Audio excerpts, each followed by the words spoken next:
Ball control is the ability to alter the natural path of the cue ball, allowing you to set up for the next shot. A variation of spin and stroke types makes it possible to place the cue ball anywhere on the table. This is achieved by striking the cue ball in different positions other than in the center. A series of key positions on the cue ball are used as guidelines for achieving the desired spin effect. Here we see these positions indicated by a series of circles. Each circle represents the impact point of the cue tip.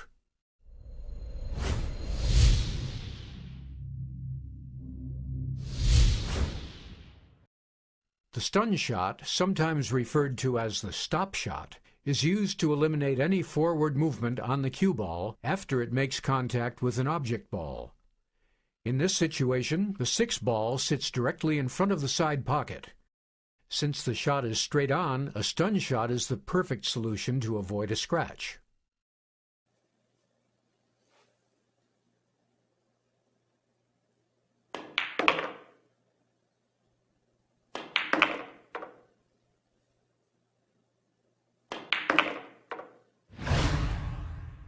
The shot is performed by striking the cue ball just below center.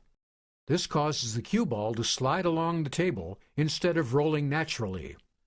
Upon contact with the object ball, the cue ball's sliding motion stops, leaving the ball stationary. The important thing to remember is that the cue ball needs to be sliding upon impact. This means that it cannot contain any forward or backward spin when it contacts the object ball. How far you strike the cue ball below center depends on the distance between the cue ball and the object ball. The longer the distance, the lower you'll need to strike the cue ball in order to counteract the friction of the cloth. This will ensure that the cue ball will slide farther rather than resume its natural rolling motion.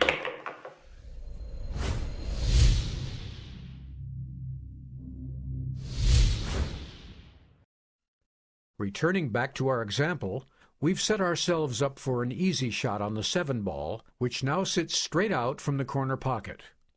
Although a stun shot would suffice, the next shot on the 8 ball would be far easier if draw were to be used when shooting the 7 ball. A slight draw brings the cue ball back just enough to line up for the 8 ball in the same corner pocket, at the same time avoiding a potentially awkward transition from the 8 ball to the 9 ball.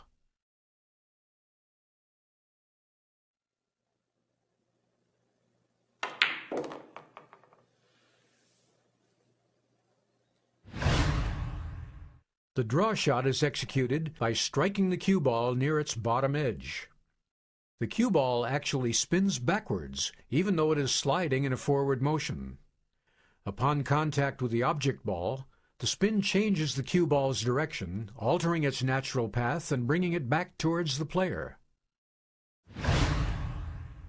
The general rule is that hitting the cue ball lower generates more backspin. As with the stun shot, shooting a distant target requires more spin in order to counter the friction caused by the cloth.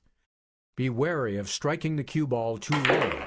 Since both the cue tip and the cue ball are round, striking too low can cause the cue tip to slip on the surface of the cue ball, causing a miscue.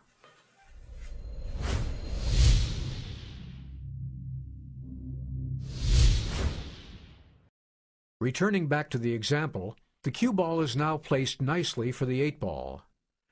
However, before pocketing the ball, this might be a good time to consider the next shot, which is the 9 ball sitting against the short rail. Ideally, we'd like to make this as easy as possible and avoid a potentially difficult cut shot on the 9 ball. The easy solution to this problem is to apply a small amount of follow to the cue ball, allowing it to roll forward after contacting the 8 ball. This will ensure a favorable position for the next shot.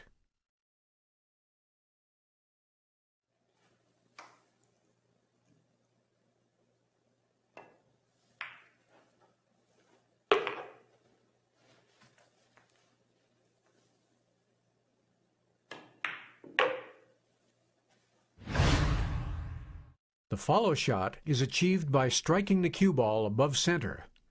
The applied spin causes the cue ball to reach its natural forward roll almost immediately. Upon contact with the object ball, the forward spin is maintained. The maximum quantity of follow can be achieved by striking the ball at roughly 3/4 its height. Striking higher will not generate more spin and could result in a miscue. It is crucial to use a proper stroke when attempting any of these shots.